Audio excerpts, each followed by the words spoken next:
And he started questioning me about, like, what's that? And I was like, oh, it's a scorpion. You know, I bought it as a pet. And he's like, don't you owe your mother money for the phone bill? And I did. And, I mean, looking back, it's like, sure, I was in the wrong because I was just like, well, what am I supposed to not buy anything for myself? But in the moment, metal fucking reared its head. And oh, the rebellion of metal, yeah. It's like, there was no other answer at the time. Like, no fuck calm. Yeah. So I imagine I had to have set it down, like the scorpion set it down on the table or something, because we started going back and forth, and all of a sudden, you know, like, he jumps me, like he jumps and starts, like, wrestling me, which is not the first nor the last time that we got into a physical altercation. So he starts pushing me and I push him back, and then, you know, like, he does this embrace type thing where we're wrestling around, and out of the corner of my eye I see Flanagan just jet out the back door. Like, I couldn't see the back door, but I can see him just, like, he puts his hands up and then just kind of, like, scurries through our living room and shuts the door. What would have been the move, the preferred move? Like, Flanagan jumps in and he's like, move? I'm working the body. Yeah, the metal move would have been to, like, you know, I don't know, throw a fucking piano wire around his neck or something. But I remember the thing that freaked out Walter, and right before he left was, like, we're wrestling, and he's just, he gets real emotional. And Edgar? Yeah, and he goes, you gotta stop this. He's like, I love you, Brian. And I was like, what? While he's got you in the fucking Greco-Roman death hold and exactly. shit. Do you think he ever got mad that you called him Hedger? Might that have had Edgar and something Wham Bam? That might have had something to do with it. Wham Bam. I remember, it's funny, like, I mean, this is actually mirroring therapy, but I was talking to my therapist recently about, I made some joke, lousy joke when I was 10, at his expense. and I mean, dude tackled me and was sitting on my chest screaming in my face, like, you like to make fun of people? You like to make fun of people? I mean... Yeah, as if like his son was Don Rickles or something like that. He called him like, a hockey puck.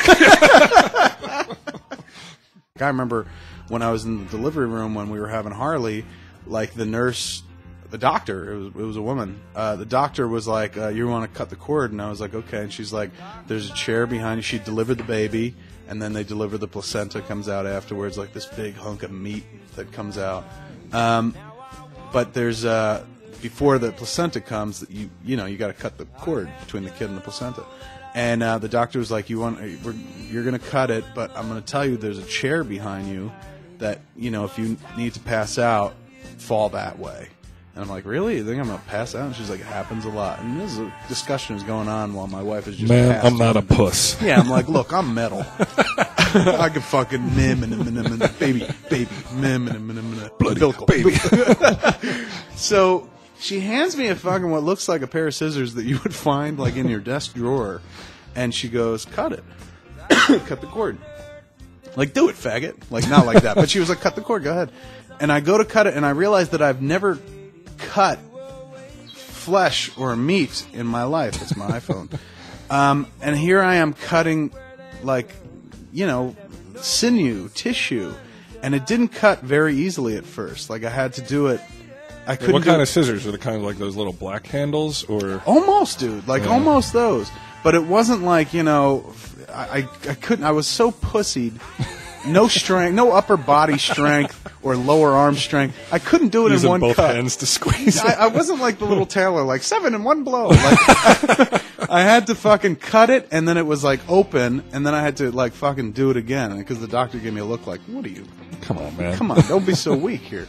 And Did I stuff cut come out? Like, so I immediately like start reading the thread, you know, because at first I'm like, please God, let it be a hoax. This can't be real. And it's not a fucking hoax, and it's real, and it was caused by a spider, and the spider is called the brown recluse spider. the brown recluse, yeah. Also, AKA the hobo spider. Really? Cute name, right? Of the I read online, I think there's like 20,000 different types of spiders in the world. Only 3 are poisonous: the black widow, one other one, and the fucking brown recluse. And I immediately start reading about like how does one get bit by this? Because whatever it is, I'm gonna fucking make sure I'm never in that situation. Right. And there are 3 ways that you get bit by a spider. They tell you, like, look, the brown recluse doesn't go out of his way. It's not like there's a human. Like, they're not trying to get blood out of you or something like that. It's a defense mechanism. Are they big? Like big spider? Or are they Things little? as big. They showed a picture, and it was on a quarter. Right. And its legs hung over the edge of the quarter a little bit, but it's about quarters. Its body is quarter So size. it's not huge. Not huge. Has a violin-sized body. They say you can find them. You'll know they're around if you see spider webs shaped conically, like a cone. Oh, really? So if you see a cone-sized web, they're like, that looks fucking badass. Don't go near it. Look at that little hobo spider. But they said that, like, how people tend to get bitten, and this fucking terrified me.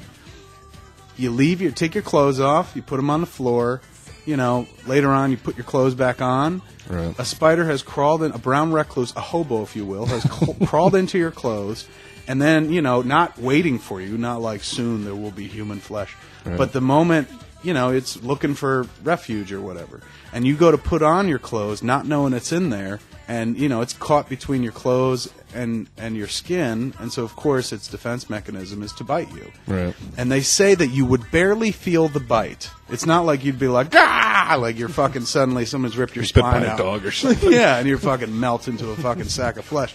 They say you barely feel it. It's the lightest sting ever. It might just feel like your clothes catching on you or something like that. And you wouldn't notice it right away. But over the course of 24 hours, what happens is the venom goes into your system where the bite was, and then your body sends all this fucking fluid to that area to kill the infection. But the infection is such that it sends so much fluid that you'll see it blow up into what they call the volcano-shaped lesion. And as you see in that fucking YouTube clip, The eggy thing. left alone, it just becomes this massive fucking sack of pus. But in that video, it looked like maybe that dude had, like, it laid eggs in his fucking wound or something, because something fucking weird came out of it, Yeah. too. I swear to God, dude, that's how I do my clothes. I take my clothes off, drop them on the floor, I don't pick them up, fold them and shit, or put them on a hook and shit like that. Sometimes I don't wash my pants every fucking day, and sometimes I'll wear the same fucking pair of pants. I put my same fucking pants on all the time. Dude, you're courting the brown recluse. What are you doing? I'm begging for it, man. It was crazy.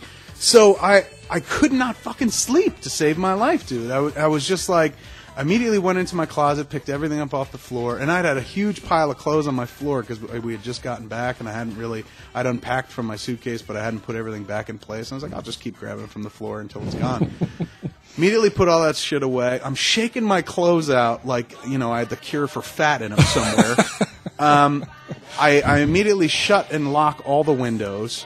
I already got a kind of a bug phobia to begin with. I'm not so much like I'm terrified of them, but I have a hard time killing bugs because I've got this weird you know how difficult it is to make a bug. I can't make a bug. Yeah, I don't like to kill bugs. Yeah, I don't like to do it. So I got one of these little bug vacuums where it's like it has a low suction. You pick it up and then you just take it outside. I might have to fucking let that go. You wouldn't even allow bug juice in your house. No way, dude. No, if I say bug juice, fuck it. You got a bug between your legs? Like how we used to call Dick's bugs in fucking grade school? Get that bug out of here. Most of the time, so you figure you take them out in the world to see some grass, like, oh my God, this is awesome. Yeah, a dog can't wait to take a shit in front of somebody. Oh my God, in front of somebody and right in their driveway. Like, I'm taking fucking shit Mulder. on my house. Totally. You shit in my house, fool. I'm taking Mulder for this long walk, and, he's pissing on everything, marking the territory.